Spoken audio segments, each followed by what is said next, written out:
Assalamualaikum warahmatullahi wabarakatuh. My name is Abdul Qadir Jalani and I'm from Group 6, so to the point.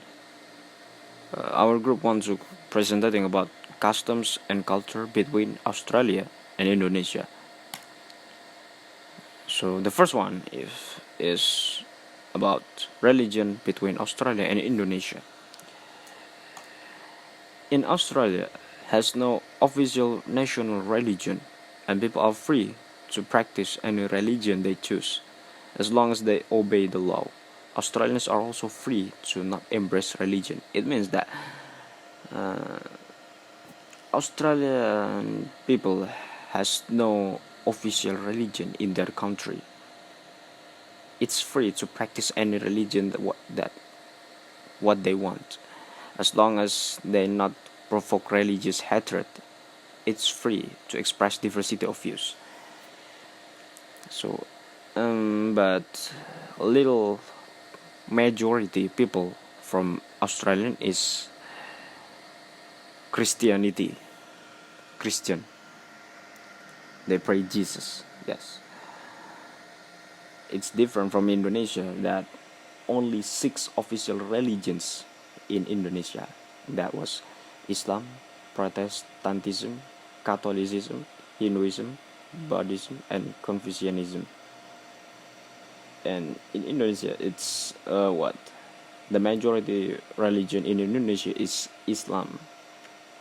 That's the matter of religion in Indonesia.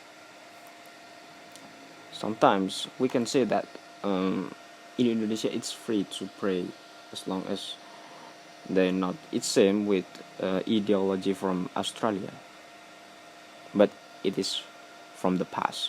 But now it's so different.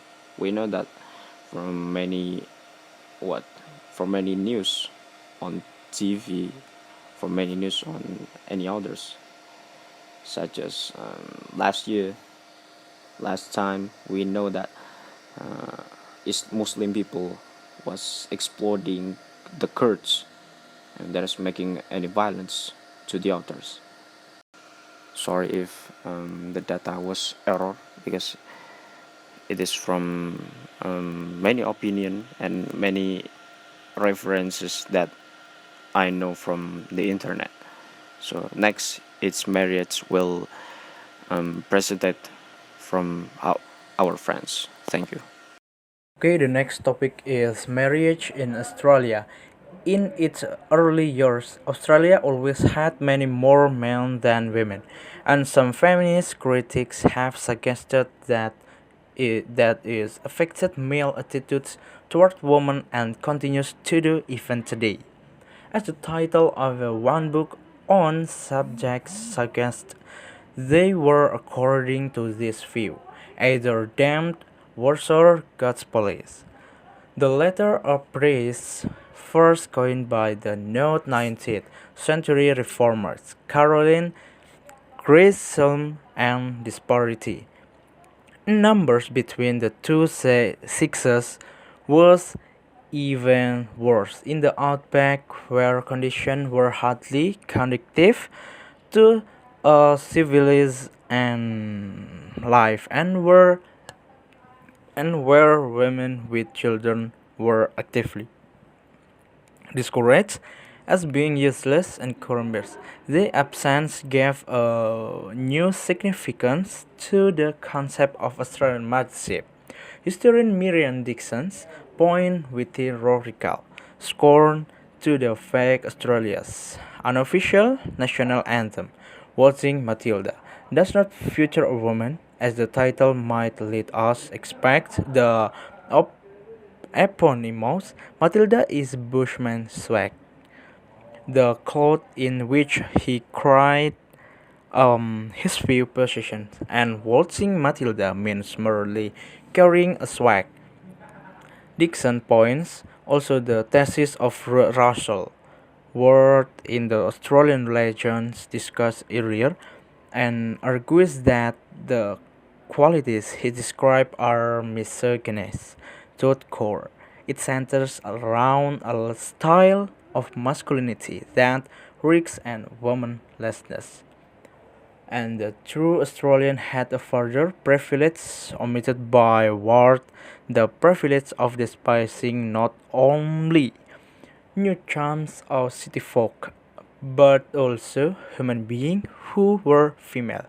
To end it, it's argued most, if not all, Australian historians until recently largely ignored the role and position of women in Australian society. Okay, the next there is marriage in Indonesia. Indonesia is a country that is so rich culture and tradition, including in marriage ritual. In the context of celebrating our country's Independence Day, it would not hurt us to get to know more about the various customs and wedding tradition of Indonesian tribes. There are 45 unique wedding traditional from all over Indonesia. For example, we have Banjarmasin, we call Bausu. In the process of the bridal procession in Banjarmasin, the bride and the groom sit on the shoulder of a pair of dancers. Of course, this festive procession is complemented by dance and music, typical of Banjarmasin. Okay? Okay, now I will explain to you about gender between Australia and Indonesia. Gender in Australia. Like the novelist Patrick White, Dixon often cast the Irish and their primitivity as villains, and frequently suggests they play a central part, one kind of proportion to the number in the community, in the general demeaning of women in Australia. A whole chapter of her book is devoted to criticism of the Irish. Only singly comes to the formative impact of convictism. She treats also more plausibly to Australian male sexual misuse of Aboriginal women and their corresponding guilt. But part of her argument, at least, is flawed by the fact that the discovery of a conflict among one's actors is more likely to be treated as a badge of honor and distinction by most contemporary Australians than the reverse. In these stories, written around the turn of the 20th century, Henry Lawson tends at times to idealize or even sentimentalize women, further subtle, if unintentional, ways of reducing them to subordinate roles. But his lesser-known contemporary Barbara Pinton, in a small collection of stories gathered together as Bush studies, shows a horrified revolution revulsion at the predicament of women in the bush. The women in the stories run into an almost barbaric as well as deeply hostile world in which they are alone and vulnerable. Gender in Indonesia. Gender is the differentiation of roles, attributes, traits, attitudes, and behavior that grow and develop in society. And gender roles are divided into reproductive roles, reproductive roles, and social roles. The complexity of realizing gender equality in Indonesia is related to the inequality of access to control and participation, as well as the opportunity to obtain benefits between women and men. One of them is triggered by partial values and social construction in society. To overcome this problem, the government asks for support from various elements of society, such as women's organizations, the business world, to the media, to help with gender equality programs. Okay, my name is Terawan. I want to explain about culture and custom. Children, Australia and Indonesia. In Indonesia, young people today tend to have unique custom or habit when compared to other countries, such as part of foreign product. Indonesian young like imported good to make them look more classy. But doesn't Sundar Pit have to branded board? Yes, to be considered rich and classy. And then wake up sleeping darkly, play mobile phone. Our result productive time in the morning is taken up because we are lazy and don't go to our activities. And the last, anything must be in photo or tag to story on our media social. But it's not all as above. There are also some who behave otherwise disciplined, productive, and other. Not a few Indonesian young have good attitude. In fact, that are still good custom that Indonesia young do today. Happy to give arm to the needy and orphan, shake hand when meeting friend, relative and parent.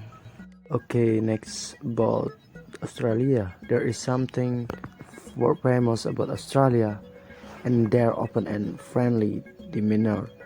Of course, food, even art and history are an important part of Australian culture, but what really set Australian apart is their relaxed outlook on life. And then having in relationship or friendship is the heart of Australian spirit. It is a national trait. Australians take pride in being good friend and neighborhood and say hello to people they don't know. And the last is love and enthusiasm for sport. The Australian way of life is like bed or relax, but nothing excited Australians more than sport. Australian sporting culture has been passed down through generation, resulting in population developed to cricket, rugby, Australian football, tennis, and other sports. Local flock to pub for rugby match, spend all day in the hot sun for cricket match, and play match at the Golden Beach relaxedly. That's all from us, and thank you. Wassalamualaikum warahmatullahi wabarakatuh.